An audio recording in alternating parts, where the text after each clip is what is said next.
Keputusan Rusia untuk menginvasi Ukraina memiliki konsekuensi yang tidak diinginkan, yaitu peningkatan kekuatan udara NATO. Takut menjadi target Rusia berikutnya, Finlandia bergabung dengan NATO pada tahun 2023, diikuti oleh Swedia pada bulan Maret ini.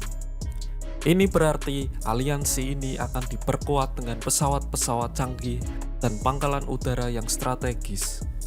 Pemikir kebijakan global, RAN, menulis Finlandia dan Swedia meningkatkan kapasitas kekuatan udara NATO yang canggih. Paul Kormari dan John Hoen dalam sebuah esai baru-baru ini untuk Modern War Institute di West Point. Dalam hal jumlah pesawat, anggota Nordik yang baru akan membawa tambahan yang cukup besar untuk kekuatan udara NATO dalam konflik dengan Rusia. Swedia saat ini memiliki sekitar 100 jet tempur Gripen, sementara Finlandia memiliki 62 FA-18 Hornet buatan Amerika Serikat. Hal ini membuat gabungan kontingen pesawat tempur Finlandia-Swedia kira-kira sama dengan jet tempur Angkatan Udara Kerajaan Inggris dan hanya sepertiga lebih sedikit daripada sekitar 200 jet tempur yang diterbangkan oleh Prancis dan Jerman. Sekutu baru membawa banyak keuntungan lain bagi pertahanan Eropa ketika negara-negara bekas anggota Pakta Warsawa seperti Polandia bergabung dengan NATO pada akhir 1990-an. Mereka dilengkapi dengan jet-jet Soviet yang lebih tua seperti MiG-29 yang memiliki kegunaan dan sistem informasi yang terbatas dengan Angkatan Udara Barat. Namun, JAS 39 Gripen Swedia adalah pesawat tempur generasi keempat yang mumpuni, kira-kira setara dengan model seperti F-16 yang sesuai dengan standar teknis dan doktrin NATO. Gripen yang tangguh dirancang untuk lepas landas dan mendarat dari jalan raya jika lapangan terbang dilumpuhkan dan memiliki kemampuan perang elektronik modern dan kesiapan tinggi yang dapat melakukan operasi ekspedisi, membatasi kemampuan Rusia untuk menargetkan pesawat di darat. FA-18 Hornet Finlandia yang dulunya merupakan pesawat tempur standar Angkatan Laut Amerika Serikat sudah kompatibel dengan Angkatan Udara NATO. Tetapi Finlandia akan segera mengerahkan angkatan udara yang luar biasa kuat untuk negara yang berpenduduk kurang dari 6 juta orang. Finlandia telah memesan 60 pesawat tempur siluman F-35 buatan Amerika, yang merupakan pembelian F-35 terbesar kedua di Eropa setelah Inggris. Hal ini menempatkan beberapa skuadron pesawat tempur siluman di perbatasan utara Rusia, dengan potensi untuk menembus dan menekan pertahanan udara Rusia serta menghantam target-target vital. Swedia dan Finlandia juga membantu NATO dengan keberadaan mereka. Mereka berbatasan dengan Rusia dan dekat dengan negara-negara Baltik, negara-negara kecil yang kemungkinan berada di bawah ancaman terbesar Rusia.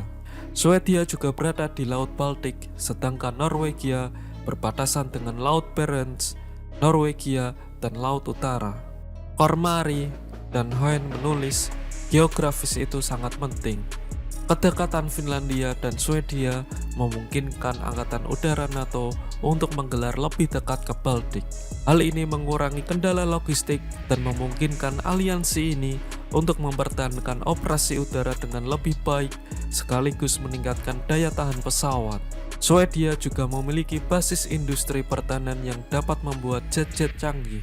Dengan perusahaan-perusahaan pertahanan Amerika dan Eropa yang berjuang untuk memenuhi permintaan yang melonjak, kapasitas produksi tambahan Swedia merupakan dorongan yang signifikan terhadap kemampuan NATO untuk mengganti kerugian.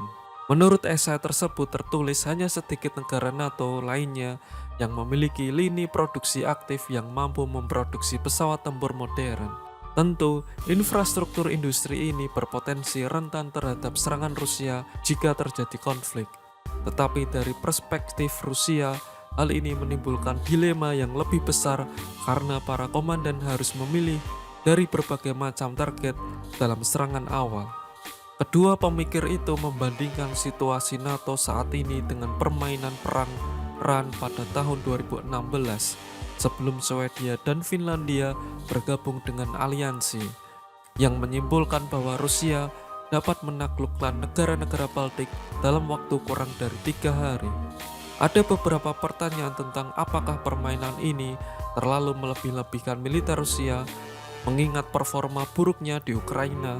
Namun, simulasi itu menggambarkan kesulitan yang akan dihadapi NATO dalam mengumpulkan pasukan dan pesawat yang cukup untuk mengalahkan invasi ke Estonia, Latvia, dan Lithuania yang merupakan anggota NATO.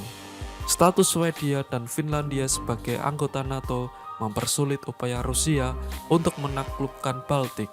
Aksesi Finlandia membebankan dilema pada perencanaan militer Rusia, memaksa mereka untuk mempertimbangkan menyimbangkan rencana ofensif di katakanlah Estonia sambil mempertimbangkan operasi defensif untuk melindungi perbatasan mereka sendiri. Demikian pula Gotland di Swedia yang terletak hampir di tengah-tengah Baltik, sekitar 60 mil dari daratan Swedia dan 80 mil dari negara-negara Baltik, menyediakan pos terdepan bagi NATO. Menariknya, para pemikir itu melihat manfaat kekuatan udara Swedia dan Finlandia dalam membantu meringankan beban sumber daya Amerika Serikat yang saat ini terbagi di antara teater Eropa dan Pasifik. Amerika Serikat tidak perlu mengerahkan kemampuan kekuatannya udaranya sendiri, banyak di antaranya berbasis di Amerika Serikat, ke dalam medan perang dengan cepat dan memungkinkannya untuk menangkal agresi di tempat lain di dunia. Kurangnya ambiguitas di kawasan Baltik memungkinkan kekuatan udara Amerika untuk melakukan berbagai kemampuan untuk menghalangi musuh dari agresi teater lain seperti invasi oportunistik ke Taiwan. Anggota baru Eropa Utara juga memungkinkan NATO untuk memproyeksikan lebih banyak kekuatan ke Kutub Utara, sebuah wilayah yang semakin didambakan karena mencairnya lapisan es di kutub yang menyingkap kekayaan mineral dan rute pelayaran baru. Ini mungkin merupakan kesempatan bagi NATO untuk melihat lebih jauh ke Arktik. Baik Swedia maupun Finlandia memiliki pasukan yang mampu bertahan dalam kondisi yang sangat keras dan pemeliharaannya disesuaikan dengan cuaca. Angkatan udara mereka sangat penting untuk dorongan Nordik ini dan akan menjadi sangat berguna untuk menghalangi dan mempertahankan ruang Arktik yang semakin diperebutkan dengan Rusia.